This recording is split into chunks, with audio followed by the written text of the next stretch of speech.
त्योहारों का मौसम से पहले देश की जनता के लिए एक बड़ी खुशखबरी आ सकती है। दरअसल जीएसटी काउंसिलिंग की 56 बैठक शुरू हो चुकी है और उम्मीद जताई जा रही है कि इसमें 175 से ज्यादा रोजमर्रा की चीजों पर टैक्स घटाया जा सकता है। खाद्य पदार्थों से लेकर इलेक्ट्रॉनिक्स तक और किचन के सामान से लेकर ऑटोमोबाइल तक हर वर्ग के लिए कुछ ना कुछ राहत की बात हो रही है।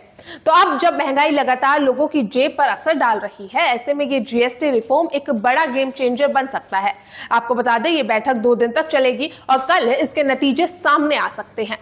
तो वहीं 15 अगस्त को स्वतंत्रता दिवस के मौके पर लाल किले की प्राचीर से प्रधानमंत्री नरेंद्र मोदी ने साफ साफ कहा था कि दिवाली से पहले जीएसटी सिस्टम में एक बड़ा बदलाव लाया जाएगा।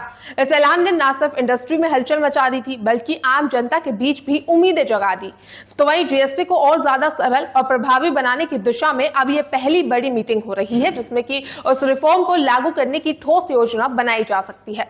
तो वहीं प्रधानमंत्री के विजन को आगे बढ़ाते हुए वित्त मंत्रालय और राज्यों के प्रतिनिधि इस बैठक में शामिल है और कई अहम फैसलों पर मोहर लगाने की उम्मीद लगातार की जा रही है। अगर बात करें जीएसटी टैक्स स्लैब की, तो अब तक जीएसटी में 5 टैक्स स्लैब थे, जिसमें कि 0%, 5%, 12% और 18% के साथ साथ 28%। लेकिन सरकार अब इस सिस्टम को और सरल बनाने की तैयारी में है। प्रस्ताव है कि अब केवल 2 मुख्य टैक्स स्लैब रखे जाएंगे।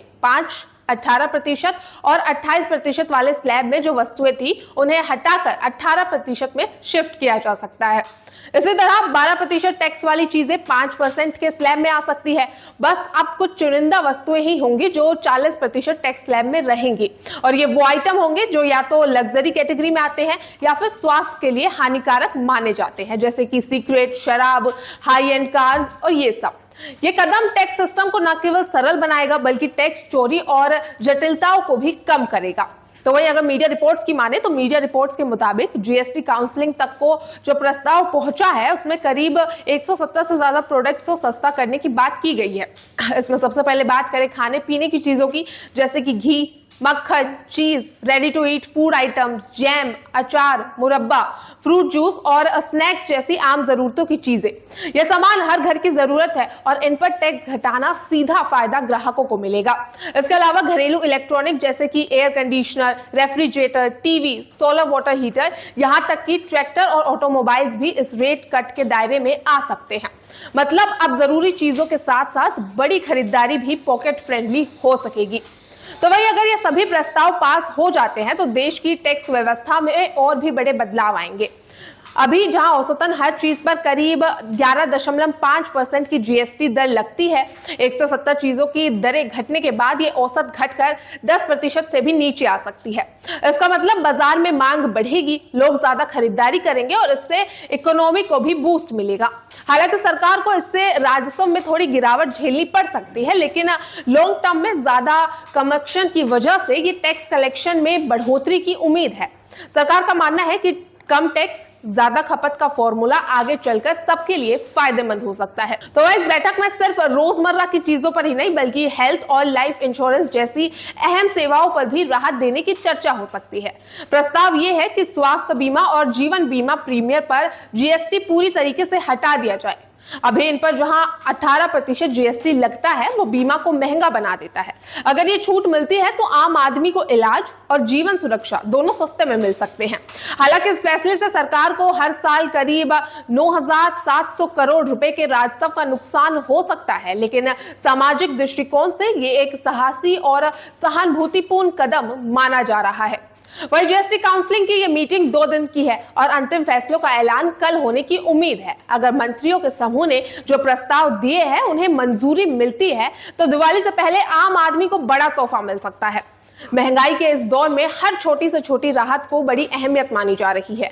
अब देखना यह होगा कि कल की बैठक में कौन कौन से फैसले पास होते हैं और किन चीजों की कीमतें वाकई ही घटती है, क्योंकि जनता की निगाहें टिकी हुई है एक ऐसे बदलाव पर जो उनके बजट को सीधा राहत दे सकता है।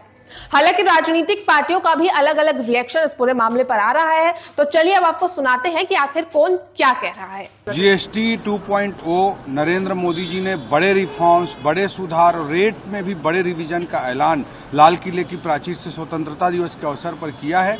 इस दिशा में जीएसटी में बड़े रिफॉर्म्स की दिशा में भारत सरकार और जीएसटी काउंसिल आगे बढ़ रही है और उसी संदर्भ में 3 और 4 तारीख को जीएसटी काउंसिल की बैठक है और उसके लिए हम सब तैयारी प्रारंभ कर चुके हैं और सकारात्मक दिशा में भारत देश की जनता के हितों के लिए, रेट कम करने के लिए और इकोनॉमिक रिफॉर्म्स के लिए दोनों दृष्टिकोण से आदरणीय मोदी जी के मंशानुरूप जीएसटी में बिग टिकट रिफॉर्म्स इंट्रोड्यूस होने जा रहे हैं, जिसका अर्थव्यवस्था को भी बड़ा लाभ मिलेगा, लोगों को भी बड़ा लाभ मिलेगा, चीजें सस्ती भी होंगी और इकोनॉमी में कंजम्पशन भी आगे बढ़ेगा और तीव्र आर्थिक विकास के लिए मददगार होगा। प्रधानमंत्री श्री नरेंद्र मोदी जी के नेतृत्व में ये नेक्स्ट जनरेशन का बहुत बड़ा जीएसटी रिफॉर्म है।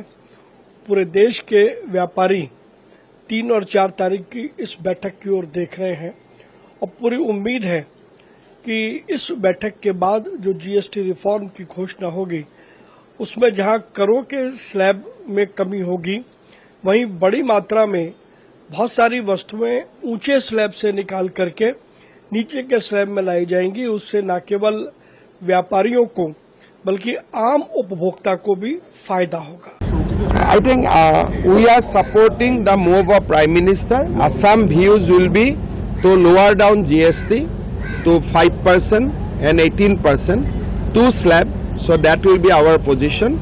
We are going to support the initiative of Government of India completely. Our Finance Minister is there in the meeting. We will support that whatever our Prime Minister has said, that should be implemented.